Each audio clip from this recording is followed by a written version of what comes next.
Welcome back, everyone. I'm Tamron Hall. And I'm David Schuster. We're going to have more on that Sarah Palin news in just a few minutes. But in the big picture at this hour, the right to carry a concealed weapon. Senator John Thune, Republican of South Dakota, is proposing an amendment which would allow people to carry concealed weapons across state lines, including, in some cases, people who are mentally ill and criminals. Senator Chuck Schumer of New York is part of a group of Democrats in the Senate trying to stop Thune's amendment, and Schumer has promised a filibuster of the bill if that is what it takes.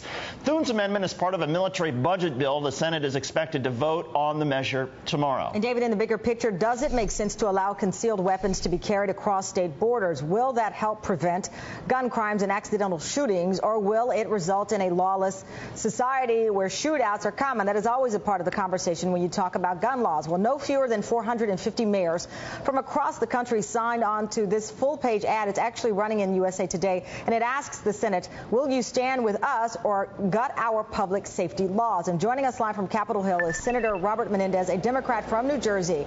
And actually, you know, it was interesting because, Senator, there was a shootout in Jersey last week. One officer was killed, 4 wounded, and 2 of the suspects were also killed. It made nightly news. And the gun violence, for example, in Chicago, more people have died in Chicago violence than have died in Iraq and Afghanistan. The violence is widespread. What is behind this reaction, though, from Senator Thune, you think? Well, I hope the Senate will reject Senator Thune's amendment. You know, for those of us who believe that there's already too much gun violence in our country, as a matter of fact, if you're between the ages of 1 and 19, is the second leading cause of death is gun violence.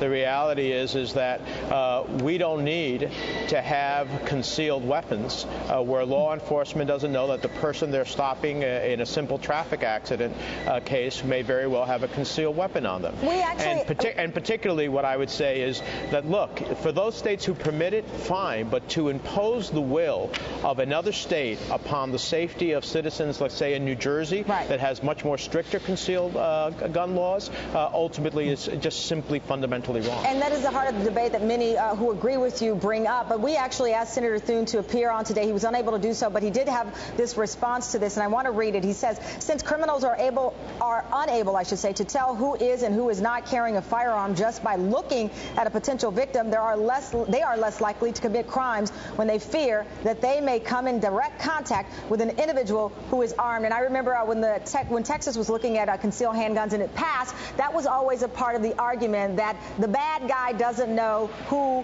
can take them out or bring them down. What do you make of that argument that keeps coming up?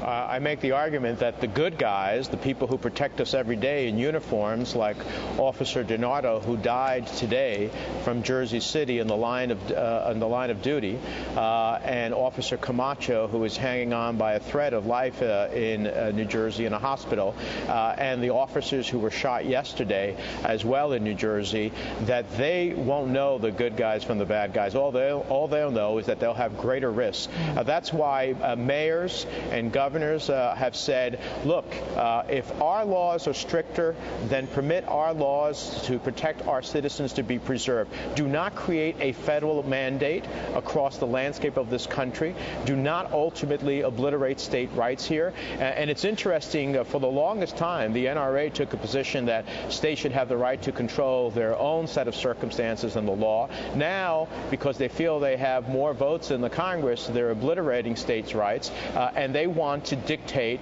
what the gun law should be in New Jersey, in New York, in California, and other parts of the country. That's simply fundamentally wrong. Senator, the Brady campaign to end gun violence did a state-by-state comparison of the number of homicides and suicides caused by guns. These numbers represent how many died per 100,000 in population.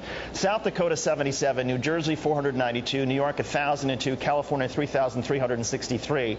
There are a lot of people in South Dakota who think they know best in terms of how to keep violence down. Your reaction? Well, look, I respect South Dakota, but what's the population of South Dakota? Right, but this is a statistic based on 600,000. Right, no, let's be clear, though, to be fair, this is a statistic based on how many died per 100,000 in population, so it's adjusted for population. The bottom line is that, you know, I'm sure South Dakota doesn't want me sending toxic waste against their state's laws. I'm sure they don't want me to send radioactive activity against their state laws. The bottom line is you can't have it both ways. Either we're going to obliterate the right of states to set the standard as to how it's going to protect its citizens, and those vary, or we are ultimately going to preserve the rights of governors, legislators, mayors, and police chiefs to determine what is the safety of their citizens, how that best is accomplished. That's what the fundamental question is here. And so at the end of the day, I hope that there are enough senators, even those who have different laws than New Jersey, New York, California, and others, that will say, look, I don't want to start obliterating states' rights to decide how to best protect their citizens, because tomorrow I will face the same set of circumstances in a different way. All right. Well, Senator Robert Menendez of New Jersey, we certainly appreciate your time today. Thank you, sir. Thank you.